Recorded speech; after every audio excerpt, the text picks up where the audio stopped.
Փաշինյան-Ալիև հանդիպում Կոպենհագենում Մակրոնը նշանակալի ձեռքբերում է որակել Կոշտան շնորհավորել պատմական խաղաղության հաստատումը։ Երևանն ու Բաքուն հարմարվել են կյանքին խաղաղ պայմաններում, մինչև ատամները զինվող Ալիևը թոզ է փչել եվրոպացի պաշտոնյաների աչքերին։ Խորհրդարանը Հայաստանի և Ադրբեջանի միջև խաղաղության հաստատման մասին հայտարարության նախագիծ է ընդունել, ընդդիմությունը բոյկոտել է նիստը։ Արժե զրկված շքանշաններ կառավարության շենքի դիմաց, պատերազմի մասնակիցները ի նշան բողոքի վերադարձնում են իրենց պարգևները։ Երևանում ծնելիությունը անկում է ապրել, մարզերում մի փոքր աճել, արդյոք նորածինը մարզում էլ կմեծանա։ 9-րդցիները թռել են երկրորդ հարկի պատուհանից, 14 տարեկան աղջիկը ողի վնասվածքով հիվանդանոցում է։ 2 ամսից 3 տարի ազատազրկում պատիժ վարժական հավաքից խուսափելու համար խորհրդարանը խստացրեց օրենքը։ Սեր, որ կյանքին նոր ուժ կտա, զոհերի ցանկում հայտնված ու բժիշկների ջանադրությամբ սրտի բաբախը վերականգնած Նարեկը նշանվել է։ Ոչխարի հոտը հատել է սահմանը, հայկական կողմը ադրբեջանական ոչխարներին վերադարձրել է։ Արմենիայի եթերում նորությունների գլխավոր ժամն է, բարի երեկո, ես Շահանե Մեժլումյանն եմ, ամենակարևորն ու դիտարժանը մեր եթերում։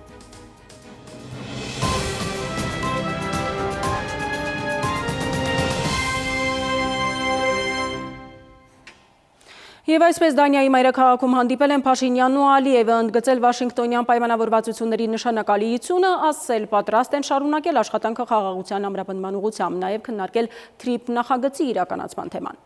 Կոպենհագենում Փաշինյանը նաև Ֆրանսիայի նախագահին է հանդիպել, մինչև ատամները զինվող Ալիևն էլ եվրոպացի պաշտոնյաներին ասել է, թե Երևանն ու Բաքուն հարմարվել են կյանքին խաղաղ պայմաններում։ Թագավորական Դանիայում տեսախցիկները Ալբանիայի վարչապետ Էդի Ռամանի և Ֆրանսիայի նախագահ Էմանուել Մակրոնի ոտքի վրա լայնաժպիտ կատակներն են որսացել։ Հիշում եք, Թրամփը խոսել էր Հայաստանի և Ադրբեջանի միջև խաղաղության մասին, հիշատակելով Ալբանիան և Ադրբեջանը։ Պետք է ներողություն խնդրեք, քանի որ ինձ ու Ալիևին չեք շնորհավորել խաղաղության գործարքի համար, որ նախագահ Թրամփը հաստատել է Ալբանիայի ու Ադրբեջանի միջև։ Կոպենհագենյան գագաթնաժողովում շնորհավորանքները, որ շռայլում են Փաշինյանին, թե Հայաստանի ու Ադրբեջանի առաջնորդները խաղաղության գործընթացում առաջընթաց են արձանագրել։ Փաշինյանի հետ ողջագուրվում եւ նրան շնորհավորում է Մակրոնը, Եվրոպական խորհրդի նախագահ Անտոնիո Կոշտան։ Իսկ թե իրականում Հայաստանի եւ Ադրբեջանի միջև խաղաղության գործընթացում առաջընթաց կա թե ոչ, վերջին օրերի իրադարձություններն այդ հարցի շուրջ այլ պատկեր են արտացոլում։ Երբ որ Ադրբեջանը ասում է Զանգեզուրի միջանցք, իրանք նկատի ունեն հորադից Զանգելան ճանապարհը, անուն են ուզում դնեն։ Այդտեղ մենք պետք է հարց տանք, մենք դա մեզ հուզում է։ Հանրությանը հուզում է թուրքական տանդեմի կողմից հաճախակի հնչեցվող Զանգեզուրյան միջանցք արտահայտությունը։ Նույնիսկ Նիկոլ Փաշինյանի Ալիևից բացատրություն պատասխան ակնկալելուց հետո էլ Թուրքիայում գրեթե նույն ձևակերպումն են տվել։ Էրդողանի վարած ազգային անվտանգության խորհրդի նիստում կարևորել են Հայաստանի հետ հարաբերությունների կարգավորման ջանքերը, նշելով, թե Ադրբեջանի եւ Նախիջևանի միջև տրանսպորտային միջանցքը կծառայի տարածաշրջանի բոլոր երկրների շահերին։ Նիստում չի կիրառվել Թրամփի ուղի կամ Սյունիքով անցնող ճանապարհ ձևակերպումը։ Սա եւս մեկ հնարավորություն էր այդ Զանգեզուրյան միջանցք կոչված նարատիվը մտցնելու միջազգային հարթակներում, միջազգային տարբեր ձևաչափերում կիրառելու եւ թե վերբալ, թե վիզուալ լեգիտիմություն ձեռք բերելու համար։ Փաշինյանն ու Ալիևը հանդիպեցին նաև Եվրոպական քաղաքական համայնքի 7-րդ գագաթնաժողովի շրջանակում։ Հաղորդագրության մեջ նշվում է, որ առաջնորդները ընդգծել են Միացյալ Նահանգների նախագահ Դոնալդ Թրամփի նախաձեռնած Վաշինգտոնի խաղաղության գագաթնաժողովի պայմանավորվածությունների նշանակալիությունը, վերահաստատել պատրաստակամությունը շարունակելու աշխատանքը խաղաղության հետագա ամրապնդման ուղղությամբ։ Ավելի ուշ Ալիևը Կոպենհագենում Եվրոպական խորհրդի նախագահ Կոշտայի եւ Եվրոպական հանձնաժողովի նախագահ Ֆոն դեր Լայենի հետ հանդիպմանն ասել է, թե Երևանն ու Բաքուն արդեն հարմարվել են կյանքին խաղաղ պայմաններում։ Ադրբեջանական լրատվամիջոցներն էլ հայտնում են, թե Ալիևը իր ձևակերպման մեջ նշել է, որ խաղաղության օրակարգի հետ կապված ձեռքբերումներն ունեն պատմական նշանակություն ամբողջ տարածաշրջանի, ներառյալ Հայաստանի եւ Ադրբեջանի համար։ Մինչև այդ Ալիևը հասցրել է օգտագործել հետևյալ լեքսիկոնը, թե TRIP-ը անցնում է Զանգեզուրյան միջանցքով։ Սա ըստ քաղաքագետի խոսում է այն մասին, որ TRIP-ը գործելու է թուրքական տանդեմի պատկերացրած միջանցքում։ Սա Թուրքիա եւ Ադրբեջանի համար ռազմավարական նշանակություն ունեցող հարց է,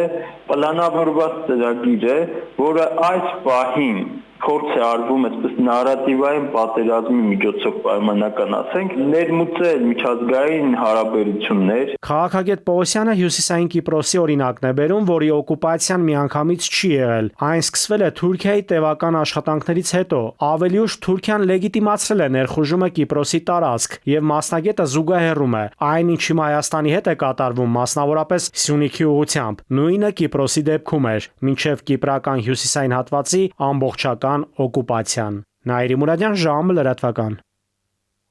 64 կողմձայնով ազգային ժողովը այսօր արտահերտ նիստում ընդունել է Հայաստանի եւ Ադրբեջանի միջև խաղաղության հաստատման վերաբերյալ հայտարարության նախագիծը, որով խորհրդարանը իր աջակցությունն է հայտնում գործընթացին։ Ընդդիմադիր երկու խմբակցությունները քաղաքացիական պայմանագրի նախաձեռնած նիստին չեն մասնակցել, պարզաբանելով, որ նախագիծը առնչություն չունի իրական խաղաղության հետ։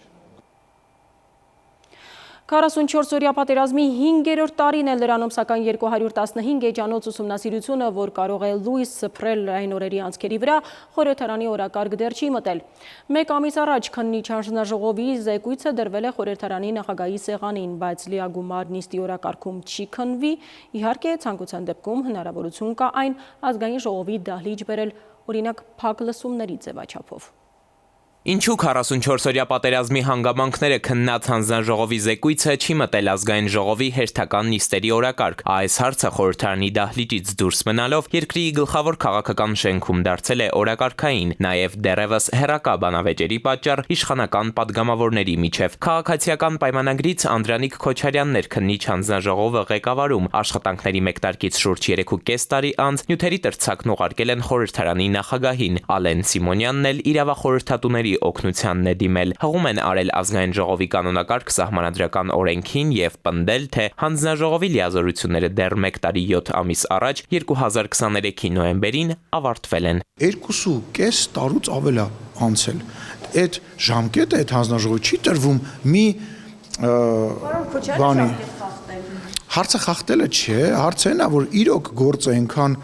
ծավալուն է եղել, որ դա երկար ժամկետ է Իրանից վերցրել եւ պարոն Քոչարյանին ես ոչ մի բանի մեջ այս առումով չեմ մեղադրում։ Անդրանիկ Քոչարյանն էլ իր հերթին է հղումանում օրենսդրությանն ու պնդում, որ զեկույցը ստանալուց 1 ամիս անց խորհրդարանի խոսնակը պարտավոր է հարցը հերթական նիստի օրակարգ բերել։ Հիշեցնեմ, հենց նախորդ ամիս էլ ավելի կոնկրետ սեպտեմբերի 4-ին պաշտոնապես հայտնի դարձավ, որ փաստաթղթերը ազգային ժողովի նախագահի սեղանին են հասել եւ ենթադրվում էր, որ այս քառօրյային էլ դրանք պիտի դառնային падգամավորների քննարկման թեման։ Ավելին, ըստ Քոչարյանի, զեկույցը դեռ մի բան էլ ավելի ուշ կարող էին ուղարկել, ընդհուպ այս ազգային ժողովի լիազորությունների ավարտը։ Նպատակը զեկույց ունենալն է։ Ժամկետնանց չի կարող լինել այս զեկույցը, քանի որ դա պետք է մեր երկրին։ Լիագումարի օրակարգ գրեթե 4 տարվա ուսումնասիրությունները չմտցնելու պատճառները ժամկետներով չեն սահմանափակվում, ըստ խորհրդարանի խոսնակի, օրենսդրության հետ կապված այլ խնդիրներ էլ կան։ Լիագումար նիստեր մտցնելու իրավական հիմք չկա։ Խորհրդարանական ընդդիմությունը, դարձյալ հիշեցնեմ, չէր մասնակցում պատերազմի հանգամանքների քննությանը։ Հայաստան ու Պատիվ ունեմ խմբակցությունները հայտարարել էին, թե գործող իշխանության օրոք է եղել 44-օրյան, ուրեմն դրա պատասխանատուները չեն կարող հանգամանքները քննել օբյեկտիվ։ Տիգրան Աբրահամյանն է գրել Facebook-ում. հանձնաժողովի զեկույցի շուրջ ստեղծված ոդիսականը որոշակի արհեստական էլեմենտներ է պարունակում։ Եթե իշխանությունն իսկապես հետևողական էր այդ զեկույցի սահմանված ժամկետներում պատրաստման առումով, ապա ժամանակին քայլեր կձեռնարկեր։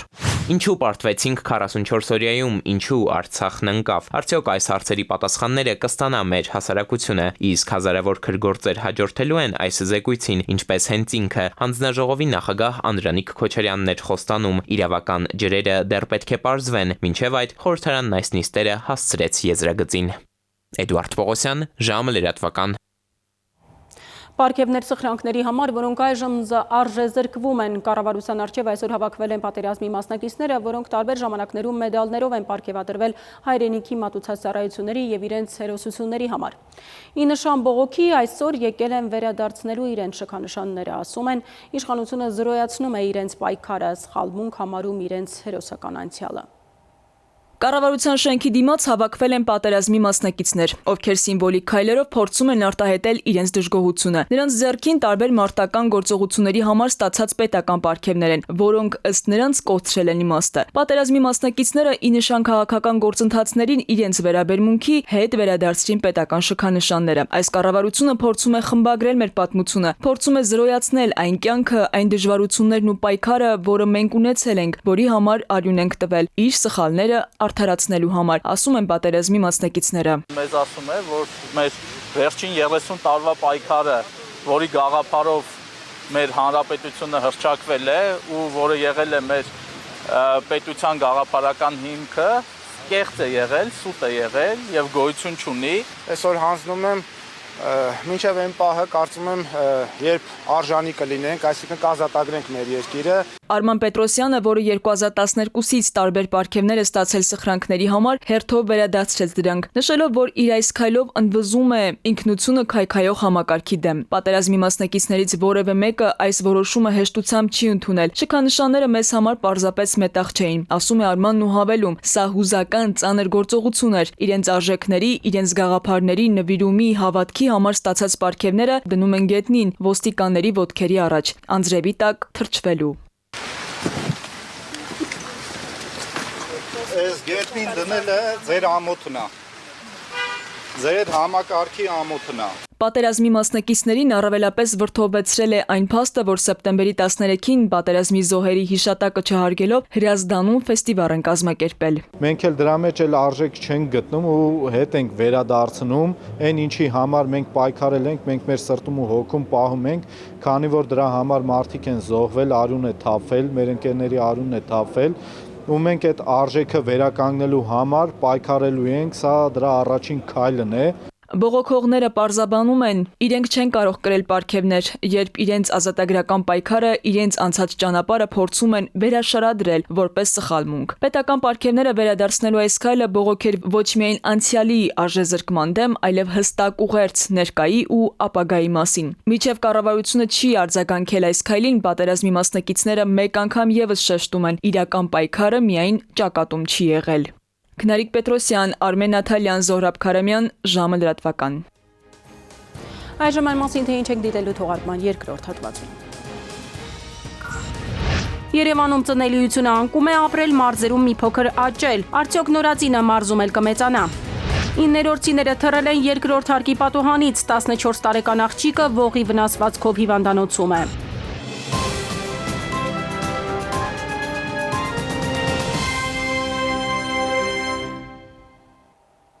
Ժամը շարունակում է աշխատանքը Արմենիայի ուղիղ եթերում։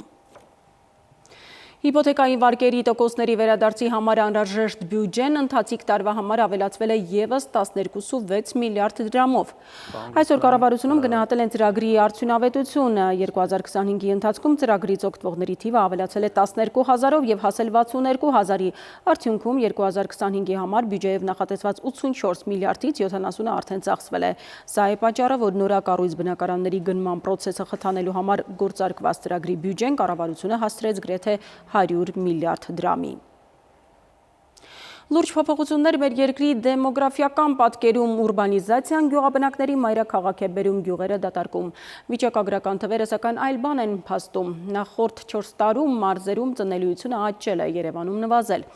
Բայց քանի նորածին կմեծանա մարզում, եթե աշխատանքի փնտրտուքը ծնողին Երևան է բերում։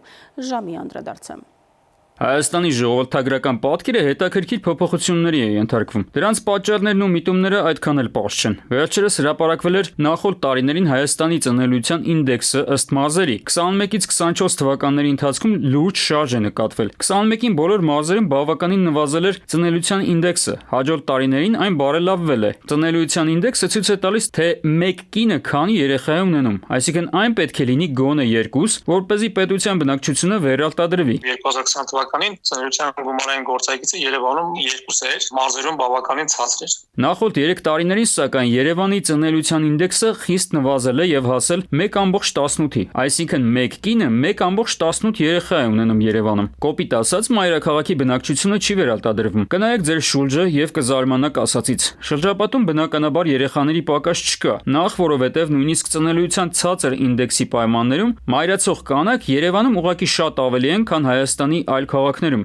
Բացի դա, պետք չէ մոռանալ ներգաղթը։ Ծնելիության մակարդակն աճել է մարզերում։ Չեմպիոնները Վայոց-Ձորն ու Սյունիքն են։ 2020 թվականի հուլիսի 1-ից գործողության մեջ մտավ կառավարության որոշումը, որով գյուղաբնակ բնակավայրերում չաշխատող մայրերը սկսեցին երեխայի համար ստանալ երեխայի խնամքի նպաստ։ Մինչ այդ չէին ստանում։ Այսինքն գյուղերում ժողովրդագրական պատկերի բարելավմանը նպաստող կարևորագույն գործոնը սոցիալական ապահովության նոր գործիքների ի հայտ գալն է։ Ֆինանսական բարեկեցության մասին չէ խոսքը, բայց փոքր օգնությունն իր գործն անում է։ Հունվարի 1-ից 3-րդ եւ հաջորդ երեխաների համար սկսել մինչեւ 6 տարեկան դառնալը սկսվեց տրվել հավելյալ գումար, այսինքն ծնողները ստանում են մինչեւ 50,000 դրամ ամսեկան։ Բայց նույն այս տրամաբանությամբ Երևանում շատ ավելի գումար աշխատելու հնարավորություն կա։ Ինչու է մայրաքաղաքը մարզերի համեմատ ծնելիության առումով կրկնակի վատ արդյունքներ ցույց տալիս։ Երևանը ամենաբարեկեցիկ մարզն է, աշխատավարձերը միջինացված ամենաբարձրն են, ենթակառուցվածքները ամենալավն են հանրապետության մակարդակով, սակայն 2021 թվականից դիտարկում ենք մի երևույթ,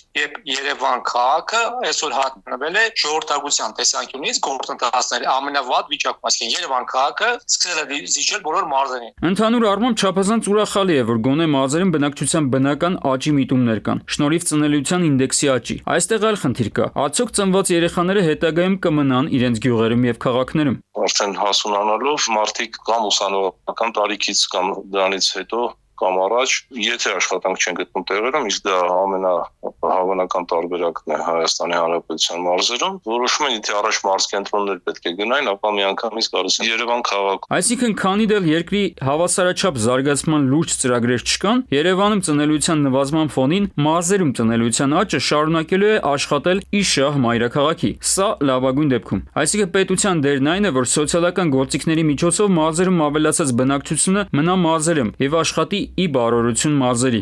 Արմեն Աթելյան, ժամը լրատվական։ Սկանդալային դեպք Երևանի Կոստանդզարյանի անվան 117-րդ հիմնական դպրոցում 9-րդինները պատուհանից ցած են թռել, աղջիկներից մեկը վնասել է, ողնաշարը այժմ հիվանդանոցում է։ Ինչպես է տեղի ունեցել դեպքը, ինչու են երեխաները պատուհանն ընտրել դպրոցից դուրս գալու ճանապարհ։ Մանրամասների հետևից գնացել է Սվետլանա Ավդիշյանը։ Հենց այս պատուհանից են ցատկել 9 A դասարանի աշակերտները։ Օրեր առաջ Երևանի Կոստանդզարյանի անվան համար 117 հիմնական դպրոցի մի խումբ աշակերտներ փորձել են փախչել վերջին դասից։ ՊԱՀԿ կանխել է փախուստը, թույլ չի տվել դուրս գալ գլխավոր մուտքից։ Երեխաներն էլ բարձրացել են երկրորդ հարկ միջանցքի պատուհանից դուրս ցատկել։ Հերթով ցատկել են 6 աշակերտ։ Ո՞րն է ցատկելու միտումը։ Իրենց բացատրելով ասում են հավես չունեինք դասանենք, հենց այդպես։ Միս լուսի հավես չունեինք դասանենք, ուզում ենք գնանք տուն։ Դասը սկսվել է, ուսուցչուհին մտել է դասարան դասանելու, այդ մի քանի երեխան արդեն ներքևից բարձրացել են վերև, որ պիտի մտնեն դասարան երկրորդ հարկում։ Իրենք միանգամից գնացել են դեպի պատուհանը, ցածկել են պատուհանից, իրենց ոտքով նրանք մի վայրկյան էլ չեն կանգնել, արագ հասել են տուն։ Ուսուցիչները պնդում են, ցատկող երեխաները ոչ թե 20, այլ 6-ն են եղել, իսկ դասարանի մեծ մասը դասի նստած է եղել։ Միայն թե դպրոցում արկա տեսախցիկները չեն ֆիքսել կատարվածը, դրանք սարքին չեն։ Այս պահին այդ տեսախցիկները ցավոք սրտի չեն աշխատում, որpիսի մենք մեր տեղեկատվությունը հստակեցնենք։ Նկարվում են, բայց իրենք հիմա մի քանի օր առաջ է եղել այդ դեպքը, չեն կարող հետ տալ նայել այդ ամբողջ խնդիրը։ Արդեն երեկոյան տանը 14-ամյա Անահիտը ցավեր է ունեցել մեջքի շրջանում։ Ծնողները տեղափոխել են Սուրբ Աստվածամայր բժշկական կենտրոն, որտեղ էլ պարզվել է, որ մեկ ողի կոտրվածք ունի։ Կատարելու են վիրահատություն։ Անահիտը ամենահամեստ աշակերտուհին էր մեր դասարանի ու բոլորս ապշած ենք, ինքը ոնց կարող էր պատուհանը բացել ու ցատկել։ Տեղափոխել են հիվանդանոց։ Հիմա երեխայի վիճակը բավարար է եւ նույնիսկ ցանկանում է ինքը դպրոց գալ։ Հաջորդ օրը գնացի այցի Անահիտին, ամբողջ ընթացքում խոսել եմ, ուրախ, ինքը ճիշտ է ցավեր ուներ, բայց անընդհատ ցավազրկել են։ Սկզբում ասացին, որ պետք է վիրահատեն այսօր։ Հետո ինչ որ բաներ փոխվեցին, տեղափոխել են մյուս չորեքշաբթի օրը։ Լրատվամիջոցների տեղեկություններով աշակերտները փախուստի են դիմել ուսուցչի պատճառով։ Ծնողներից մի քանիսը պատմել են, որ ռուսերենի ուսուցիչը զայրացել է երեխաների վրա, հրաժարվել դասպարապել ու դուրս է եկել դասարանից։ Ոչ, այդպիսի բան չկա, այդպիսի բան չկա։ Դա իրականությանը չի համապատասխանում։ Ծնողները որևէ մեղադրանք չեն հնչեցրել, ծնողները նույնիսկ ներողություն են խնդրել, որովհետև իրենք գիտեն մեր դպրոցի կարգ ու կանոնը։ Սուրբ Աստվածամայր բժշկական կենտրոնից հրաժարվեցին երեխայի առողջական վիճակի վերաբերյալ որևէ պարզաբանում տալ։ Պատճառաբանեցին, թե ծնողները դեմ են տեղեկությունը հանրայնացնելուն։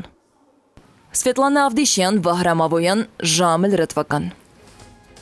Կրկին դադար մեր եթերում կվերադառնանք րոպեներ անց։ 2 ամսից 3 տարի ազատազրկում պատիժ վարժական հավաքից խուսափելու համար խորհրդարանը խստացրեց օրենքը։ Սերը, որ կյանքին նոր ուժ կտա, զոհերի ցանկում հայտնված ու բժիշկների ջանադրությամբ սրտի բաբախը վերականգնած Նարեկը նշանվել է։ Ոչխարի հոտը հատել է սահմանը, հայկական կողմը ադրբեջանական ոչխարներին վերադարձրել է։ Մեթեոաշխարհ գտնվելու ենք անտիցիկլոնային դաշտում, ավելին հաջորդ հիվ։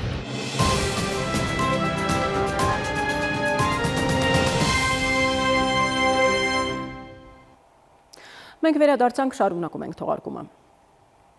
Հայ եւ ռուս ժողովուրդների բարեկամության թանգարանը միացել է Հայաստանի ազգային պատկերասրահին, դառնալով նրա մասնաճյուղը։ Թանգարանի տնօրենը վստահեցնում է, երկու մշակութային կենտրոնների միավորմամբ աշխատուժի կրճատում չի լինի։ Բացի այդ, վերակազմակերպման արդյունքում կստեղծվի Հայաստանի ազգային պատկերասրահի սոցիալիստական մշակույթների թանգարան մասնաճյուղը։ Թանգարանի տարածքը շատ մեծ է, բայց արդյունավետ չի կիրառվում, որտեղ ունենք մենակ մի փոքր հատված մշտական ցուցադրության, իսկ մնացած հատվածները այդպես մնացել են, ինչու չեն օգտագործվում, որովհետև չունենք ֆոնդային համապատասխան նմուշներ, ներկայանալի նմուշներ, բայց միանալով ազգային պատկերասրահին ու դառնալով սոցիալիստական մշակույթների թանգարան, ինքը ամբողջ սոցռեալիստական մշակույթն է ներկայացվելու, բերվելու են տարբեր թանգարանների վառ օրինակ նմուշները։ Ստեղծել հատուկ զգայուն գրքեր տեսողության խնդիրներով երեխաների համար կամ աղբը դարձնել պիտանի դետալ։ Հետաքրքիր այս նախագծերի հեղինակները երիտասարդներն են։ Արարատ բանկի աջակցությամբ կընդլայնեն իրենց ծրագրերը։ Բանկը 4 լավագույն ծրագրերի իրականացման կամ ընդլայնման համար յուրաքանչյուրին 1500 եվրո մրցանակ է շնորհել։ Արարատ բանկի հովանավորությամբ Social Impact Awards SIA մրցանակային ֆոնդի հաղթողներն են։ Հրատապ սոցիալական եւ բնապահպանական մարտահրավերների հաղթահարման ուղղված նորարարական լուծումներից 4-ը ճանաչվել են լավագույնը։ Հաղթողներից 3-ին ժյուրին է ընտրել, մեկը համայնքային քվեարկությամբ։ Արարատ բանկն արդեն 3-րդ տարին միջոցառման գաղափարական եւ ֆինանսական գործընկերն է։ Այս տարի ֆինանսավորել է ոչ միայն եզրափակիչ մրցանակաբաշխությունը, այլ նաեւ ամբողջ ինկուբացիոն փուլը, ապահովելով թիմերի զարգացման համար անհրաժեշտ ռեսուրսները։ Այստեղ արդեն գալիս է մեր գործընկերությունը Արարատ բանկի հետ եւ շատ ուրախ եմ, որ 3-րդ տարին արդեն մենք համագործակցում ենք։ Այս տարի արդեն ավելի ընդլայնված ոչ միայն մրցանակների, բայց նաեւ ինկուբացիոն ծրագրի շրջանակներում։ SIA ծրագիրը չի սահմանափակում միայն Երևան քաղաքով, այն նաև տարածվում աշխարհագրական տարածքը ավելի ընդգրկուն է եւ մենք ունենք մասնակիցներ Գյումրիից, Գորիսից, որոնք փայլուն ելույթ են ունենում եւ ներկայացնում են իրենց բիզնես գաղափարները։ Մեկը մյուսից կարևոր, մեկը մյուսից հետաքրքիր գաղափարներ ու նախագծեր են պատրաստել Հայաստանի տարբեր մարզերի ու Երևանի 8 սոցիալական ձեռնարկությունների երիտասարդները։ Նախագծերից միայն 3-ը Սյունիքի մարզից են։ Նրանք ցանկանում են սոցիալական ազդեցությունը տարածել նաև մարզերում։ Գորիսեցի Աշոտ Բաղդասարյանն իր քաղաքում արդեն փոքրիկ ձեռնարկություն է հիմնել ու պլաստմասե շշերից տարբեր անհրաժեշտ իրեր պատրաստել։ Նա իր հետ ծրագրի եզրափակիչ միջոցառմանը բերել է թափոններից 3D մշակման պատրաստված տարբեր ցուցանմուշներ։ Ինչը բոլորի համար աղբ է, մենք այդ աղբը սարքում ենք արժեք, այսինքն սովորական պլաստիկե շիշը վերածում է ինչ-որ պլաստիկե այլ դետալի։ Ծրագիրը արդեն իրականացել եմ, ես գումարը կօգնի ծրագիրը ավելի առաջ գնալու համար։ Նախագծերից մեկն էլ տեսողական խնդիրներ ունեցող երեխաների համար է։ Նախագծի հեղինակը պատրաստ է դրամաշնորհային մրցույթում հաղթած դրամական միջոցներն ուղղել իր գաղափարի զարգացմանը եւ դրա լայն կիրառմանը հանրապետության տարբեր մարզերում։ Երբ որ մենք տեսնում ենք գաղափարում կա ինչ-որ հետաքրքիր միտք, ուզում ենք իր զարգացում զարգացումը տեսնենք եւ շատ ժամանակ հենց ընտրում ենք նրա համար, որ այդ գաղափարները գան, ավելի հղկվեն, ավելի կատարելագործեն, որովհետեւ պոտենցիալը ավելի լավն է լինում։ Սիան համաշխարհային ճանաչում ունեցող հարթակ է, որը 2009-ից ի վեր աջակցում եւ խրախուսում է երիտասարդ սոցիալական ձեռներեցներին ավելի քան 25 երկրներում։ Այս տարվա հաղթողները առաջիկայում կմասնակցեն միջազգային համաժողովի, որտեղ ներկա կլինեն 20-ից ավելի երկրների ներկայացուցիչներ։ Նաիրի Մուրադյան, Վահրամ Ավոյան, ժամը լրատվական։ Երևանում մեկ հարկի տակ գնահատել են տարբեր ոլորտների լավագույններին գալա ընթրիքի հասույթը ուղղել մանուկներին։ Առաջատարի մրցանակ է ստացել Բեկոն պրոդուկտը, որը արդեն 3 տասնամյակ սպառողների քիմքին հաճելի որակյալ արտադրանքով է հայտնի մսամթերքի շուկայում։ Գալա համերգ, ընթրիք եւ երկրները մեկ հարկի տակ 2025-26 մրցանակաբաշխություն միջազգային բիզնես կապերի աջակցության խորհրդի նախաձեռնությունն է, որ ունի հատուկ բարեգործական նպատակ։ Հավաքած բոլոր միջոցները փոխանցելու են երեխաների կրթության, զարգացման եւ սոցիալական ներառման համար նախատեսված երկրորդ կենտրոնի կառուցմանն աջակցելու։ Այս հարկի տակ հավաքվել են ամենատարբեր ոլորտների պրոֆեսիոնալներն ու լավագույնները դիվանագիտությունից մինչև արտադրություն։ Այստեղ է նաև Բեկոն պրոդուկտը, ընկերությունն արժանանում է մսամթերքի արտադրության առաջատար մրցանակին։ Բեկոն պրոդուկտ, մսամթերքի արտադրության առաջատար։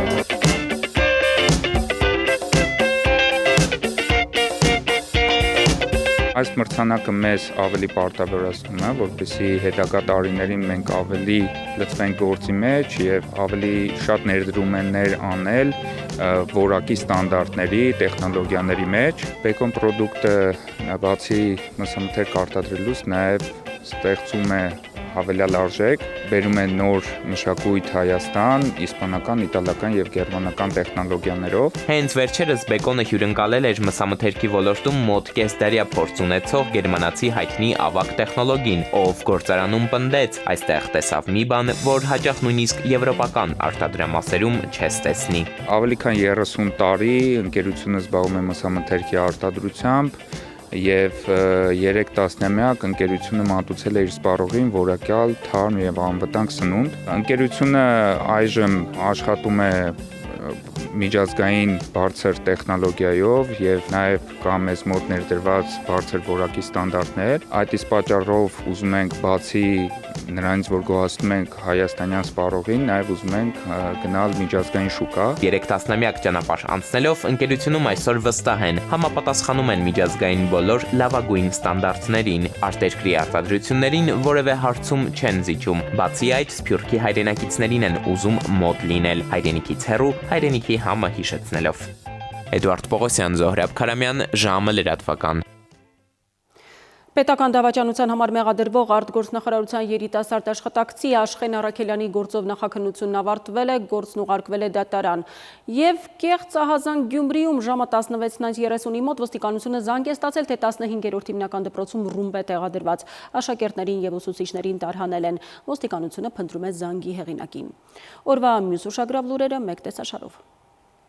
Վարժական հավաքին կամովին ներկայանալու դեպքում կազատվեք քրեական պատասխանատվությունից 25-օրյա վարժական հավաքներից խուսափելու պատասխանատվության միջոցները խստացվեցին։ Այսօր ազգային ժողովը երկրորդ ընթերցմամբ եւ ամբողջությամբ ընդունեց կառավարության ներկայացրած քրեական օրենսգրքում եւ ռազմական ոստիկանության մասին Հայաստանի Հանրապետության օրենսգրքում փոփոխություններ կատարելու մասին նախագծերի փաթեթին։ Կողմ քվեարկեցին 53, ձեռնպահ 0 եւ դեմ 26 պատգամավոր։ Այս հավաքներից խուսափելը կպատժվի տուգանքով, աշխատավարձի առավելագույնը 20 ապատիկի չափ կամ ազատազրկմամբ 2 ամսից մինչև 3 տարի ժամկետով։ Եթե վարժական հավաքներից խուսափել են իրենց մարմնական վնասվածք պատճառելու կամ հիվանդության սիմուլյացիայի ճանապարհով, հաստատուղթ կեղծելու կամ խաբեության այլ ճանապարհով կպատժվեն ազատազրկմամբ 2-ից 5 տարի ժամկետով։ Մերձավանում տեղի ունեցած սպանություններով պայմանավորված պաշտոնից ազատվել է Հայաստանի Հանրապետության ազգային անվտանգության ծառայության Արմավիրի մարզային վարչության պետ Գարիկ Բարսեղյանը։ Նշենք, որ աղմկահարույց սպանությունից հետո սա արդեն 4-րդ պաշտոնանկությունն է։ Երևան քաղաքի առաջին ատյանի ընդհանուր իրավասության դատարանի Շենգավիթ նստավայրում շարունակվել է Բագրատ Սրբազանի եւ Սրբազան պայքար շարժման 17 աջակիցների գործով նախնական դատալսումը։ Նիստի հենց սկզբում պաշտպան Հովհաննես Խուդոյանը վարույթով ներգրաված մեղադրող բոլոր 5 դատախազներին բացարկ է հայտնել, հիմնավորելով թե քրեական վարույթի նյութերում կեղծիք կա։ Բացարկի հիմքը հայտնի ձայնագրությունն է, որտեղ խոսում են Բագրատ arczepiskoposը շարժման ակտիվիստներ։ Պաշտպանը պնդել է, թե երկխոսության առանձին հատված դուրս է բերված ձայնագրությունից։ Սոտքում 2023 թվականին ադրբեջանական ագրեսիայից հրաշքով փրկված զինծառայող Նարեկ Պողոսյանը նշանվել է։ Նարեկի ընտրյալը Հասմիկը ընդունել է տղայի առաջարկությունը։ Իմ կյանքում մի ուժ էլ ավելացավ, ասել է Նարեկը։ Ժամկետային զինծառայող Նարեկ Պողոսյանը ադրբեջանական կրակոցից վիրավորում էր ստացել։ Նրա անունը սկզբում հայտնվել էր զոհվածների ցանկում։ Բժիշկները կարողացել էին ռեանիմացիոն ինտենսիվ միջոցառումների արդյունքում փրկել նրան։ Սրտի զարկերը վերականգնվել էին։ Ադրբեջանցիների ոչխարները Սոտքի հատվածում այսօր անցել են Հայաստանի տարածք, հաղորդում են հայկական լրատվամիջոցները։ Մի ամբողջ հոտ է, բավականին շատ են, հայտնել են գյուղացիները։ Սոտքի հատվածում մեր կողմն անցած ադրբեջանական բոլոր ոչխարներին հայկական կողմը վերադարձրել է։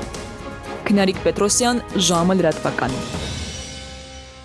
Եվ թողարկման ավարտին եղանակային կանխատեսումներ, որքան կտևի անձրևոտ եղանակը, տեղյակ է Լիլի Հովերը։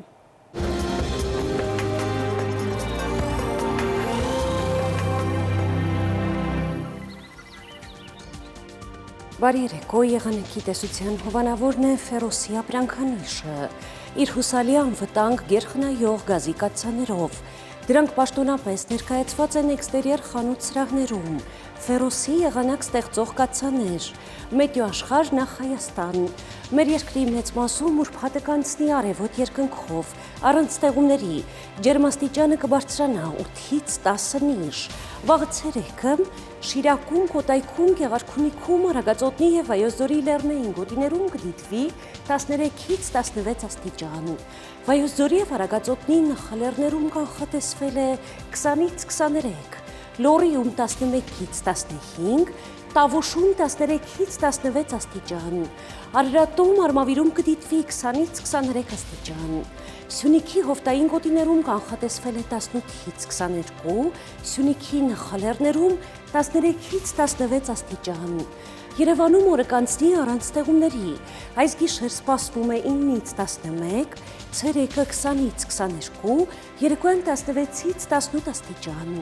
Այսքանն էինք պատրաստել այսօրվա համար, ես ձեզ հրաժեշտ եմ տալիս և մաղթում խաղաղ գիշեր։